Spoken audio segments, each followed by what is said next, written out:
మన కరీంనగర్ లో first time Kashi నుంచి వచ్చిన పూజారులతో గణపతి మండపం ముందు హారతి కార్యక్రమం అయితే జరుగుతుంది. కాశీలో ఎలాగైతే హారతి కార్యక్రమాన్ని నిర్వహిస్తారో సేమ్ అలాగే ఇక్కడ కూడా నిర్వహిస్తున్నారు. మంకమ్మ తోట సిద్ధార్థ స్కూల్ దగ్గర ఉన్న ఛాలెంజ్ యూత్ గణపతి మండపం వద్ద ఈ హారతి కార్యక్రమం అయితే జరుగుతుంది.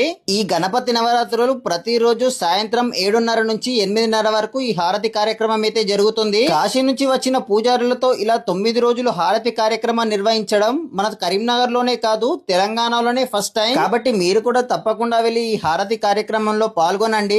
ఈ ఛాలెంజ్ యూత్ మండపంలోని గణపతి విషయానికి వస్తే సుమారుగా 47 రోజుల పాటు ఇక్కడే మట్టి విగ్రహాన్ని తయారు చేయడం జరిగింది.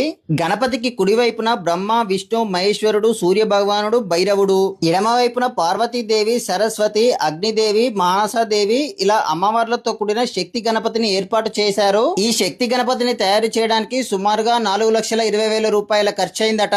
ఈ ఛాలెంజ్ యూత్ మండపం వద్ద 9 రోజులు మధ్యాహ్నం అన్నదానం కూడా జరుగుతుంది. మీరు కూడా తప్పకుండా వెళ్లి దర్శించుకోండి.